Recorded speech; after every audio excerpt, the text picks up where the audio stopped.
किसान ग्रांट के तहत 50 लाख रुपए तक का अनुदान मिलेगा। स्वास्थ्य सेवा और चिकित्सा उपकरण जैसे क्षेत्रों में काम करने वाले स्टार्टअप्स 30 नवंबर तक आवेदन कर सकते हैं। यूपी में कोटेदारों को मिली बड़ी जिम्मेदारी, किसानों को मिलेगा गोल्डन कार्ड। उत्तर प्रदेश में किसानों के लिए बड़ी सुविधा शुरू होने जा रही है। तहसील सभागार में कोटेदारों की बैठक में उन्हें निर्देश दिए गए कि वे अपने क्षेत्रों में किसानों को फार्मर रजिस्ट्री के महत्व के बारे में जागरूक करें। इस रजिस्ट्री के माध्यम से हर किसान को एक गोल्डन कार्ड मिलेगा। इसके जरिए किसान प्रधानमंत्री किसान सम्मान निधि, किसान क्रेडिट कार्ड, फसल बीमा योजना जैसी कई सरकारी योजनाओं का लाभ आसानी से ले पाएंगे। यूपी में शिक्षकों के लिए बड़ा अपडेट, प्रयागराज में संवर्ग बदलाव, 1894 पदों पर भर्ती 15 नवंबर से। उत्तर प्रदेश में शिक्षकों के लिए 2 अहम फैसले लिए गए। प्रयागराज में नगर निगम सीमा के विस्तार के बाद ग्रामीण स्कूल के शिक्षकों का संवर्ग अब नगरीय क्षेत्र में किया जाएगा। उन्हें 11 नवंबर तक शपथ पत्र देना होगा कि उनकी वरिष्ठता मौजूदा नगरीय शिक्षकों से नीचे रहेगी। साथ ही प्रदेश के अशासकीय स्कूल्स में असिस्टेंट टीचर और हेडमास्टर के कुल 1894 पदों पर भर्ती के लिए गाइडलाइंस जारी हो गई। लखनऊ में सस्ते फ्लैट का सुनहरा मौका, 15% तक की बम्पर छूट, सीमित समय के लिए ऑफर। राजधानी लखनऊ में घर खरीदने वालों के लिए खुशखबरी है। उत्तर प्रदेश आवास और विकास परिषद ने पहले आओ पहले पाओ योजना के तहत 1500 से ज्यादा फ्लैट्स पर बम्पर छूट की घोषणा की है। वृंदावन और अवध विहार योजना में मिलने वाले इन फ्लैट्स पर 10 से 15% तक का डिस्काउंट मिलेगा। फ्लैट की कीमत 25 लाख से लेकर 1.25 करोड़ रुपए तक है। यूपी में वेलनेस सेंटर बनाने पर 30% सब्सिडी, योग और आयुर्वेद को मिलेगा बढ़ावा। उत्तर प्रदेश सरकार अब स्वास्थ्य और वेलनेस टूरिज्म को नई दिशा देने जा रही है। पर्यटन विभाग ने राज्य भर में वेलनेस सेंटर और वेलनेस रिजॉर्ट स्थापित करने के लिए निवेशकों, संस्थानों और उद्यमियों को आमंत्रित किया है। राज्य सरकार पूंजी निवेश पर 30% तक सब्सिडी, ब्याज प्रतिपूर्ति, स्टैंप ड्यूटी छूट और भूमि रूपांतरण शुल्क माफी जैसे कई लाभ देगी। हाईकोर्ट का बड़ा फैसला, अब अविवाहित भाई को भी मिलेगा अनुकंपा नियुक्ति का अधिकार। इलाहाबाद हाईकोर्ट की लखनऊ पीठ ने सेवा मामलों में ऐतिहासिक फैसला सुनाया। कोर्ट ने कहा कि यदि किसी सरकारी कर्मचारी की पत्नी का उससे पहले निधन हो गया है तो उसके निधन के बाद उसका अविवाहित भाई भी अनुकंपा नियुक्ति पाने का हकदार होगा। इस मामले में न्यायमूर्ति मनीष माथुर की एकल पीठ ने फैजाबाद रेंज के मृतक कर्मचारी के भाई देवेंद्र प्रताप सिंह की याचिका मंजूर की। गायों की सेवा के लिए अनोखी पहल, घर घर जाएगी रोटी संग्रह वैन। गायों की सेवा के लिए एक सराहनीय पहल की शुरुआत हुई है। गौ सेवा आयोग के सदस्य और मंत्री रमाकांत उपाध्याय ने रोटी संग्रह वैन का शुभारंभ किया। ये विशेष वाहन सुबह सुबह नगर की गलियों में घूमेगा और घंटी बजाकर घरों से गायों के लिए रोटी, फल और सब्जियों के छिलके एकत्र करेगा। एकत्रित भोजन गौशालाओं तक पहुंचाया जाएगा। रमाकांत उपाध्याय ने कहा कि गाय की सेवा ईश्वर की सेवा है और इस अभियान से लोगों में गौमाता के प्रति श्रद्धा और जागरूकता दोनों बढ़ेगी। सीएम योगी की योजना में जौनपुर नंबर 1, 100% लक्ष्य हासिल कर बना मिसाल। मुख्यमंत्री योगी आदित्यनाथ की महत्वाकांक्षी मुख्यमंत्री युवा उद्यमी विकास अभियान योजना ने युवाओं को आत्मनिर्भर बनाने की दिशा में नई उम्मीद जगाई। इस योजना का मकसद युवाओं को रोजगार, स्वरोजगार के अवसरों से जोड़ना है। पूरे प्रदेश में इस अभियान में जौनपुर जिले ने बाजी मारी, जिसने 100% लक्ष्य पूरा करते हुए पहला स्थान हासिल किया। ये उपलब्धि न केवल युवाओं की मेहनत बल्कि प्रदेश में बढ़ती उद्यमिता की भावना का भी प्रतीक है। मतदाता सूची में लापरवाही पर सख्त चुनाव आयोग, हर पात्र नागरिक का नाम जोड़ा जाएगा। उत्तर प्रदेश में मतदाता सूची के विशेष गहन पुनरीक्षण अभियान को लेकर मुख्य निर्वाचन अधिकारी नवदीप रेणवा ने सभी जिला निर्वाचन अधिकारियों के साथ वर्चुअल बैठक की। उन्होंने निर्देश दिए कि मतदाता सूची में किसी भी तरह की लापरवाही बर्दाश्त नहीं की जाएगी। नाम जोड़ने और हटाने की प्रक्रिया पूरी तरह से पारदर्शी होनी चाहिए। उन्होंने ये भी स्पष्ट किया कि कोई भी अपात्र व्यक्ति सूची में शामिल ना हो और कोई भी पात्र नागरिक छूट ना जाए। वंदे मातरम के 150 साल पूरे, सीएम योगी बोले ये भारत की आजादी का अमर मंत्र है। मुख्यमंत्री योगी आदित्यनाथ ने वंदे मातरम के 150 वर्ष पूरे होने पर लोक भवन में आयोजित कार्यक्रम में हिस्सा लिया। इस अवसर पर राष्ट्रीय गीत का सामूहिक गायन किया गया और स्वदेशी का संकल्प लिया गया। मुख्यमंत्री ने वंदे मातरम के रचयिता बंकिम चंद्र चट्टोपाध्याय को नमन करते हुए कहा कि ये गीत भारत की आजादी का अमर मंत्र है, जिसने स्वतंत्रता आंदोलन को नई दिशा दी। कार्यक्रम के दौरान मुख्यमंत्री ने प्रदर्शनी का अवलोकन किया और प्रधानमंत्री नरेंद्र मोदी की उपस्थिति वाले केंद्रीय कार्यक्रम का लाइव प्रसारण भी देखा। हाईकोर्ट का बड़ा फैसला, बार एसोसिएशंस के बिजली बिल चुकाना सरकार की जिम्मेदारी नहीं। इलाहाबाद हाईकोर्ट ने एक अहम फैसले में स्पष्ट किया कि कोर्ट परिसर में चलने वाली बार एसोसिएशंस के बिजली बिलों का भुगतान करना राज्य सरकार का वैधानिक कर्तव्य नहीं है। न्यायमूर्ति सौमित्र दयाल सिंह और न्यायमूर्ति इंद्रजीत शुक्ला की खंडपीठ ने बस्ती सिविल बार एसोसिएशन की याचिका खारिज करते हुए कहा कि वकील निजी पेशे से जुड़े हैं और उन्हें अपनी उपयोग की गई सुविधाओं के लिए जिम्मेदारी साझा करनी होगी। यूपी होमगार्ड के 45,000 पदों पर रजिस्ट्रेशन शुरू, वाराणसी में अग्निवीर रैली का आगाज।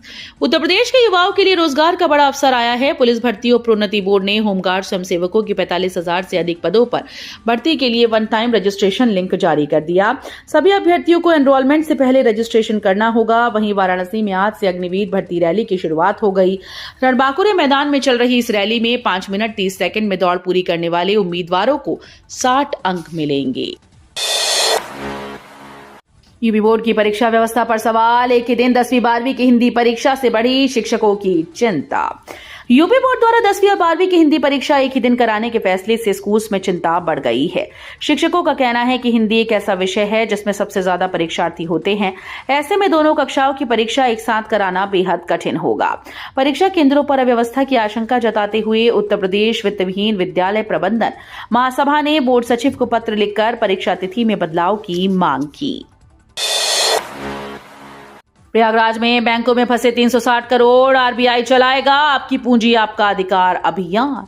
उत्तर प्रदेश के प्रयागराज में बैंकों में करोड़ों रुपए वर्षों से निष्क्रिय खातों में डंप पड़े हैं। एसबीआई, यूनियन बैंक और इंडियन बैंक सहित विभिन्न बैंकों में करीब 8,42,000 ऐसे खाते मिले जिसमें पिछले 10 सालों से कोई लेन देन नहीं हुआ।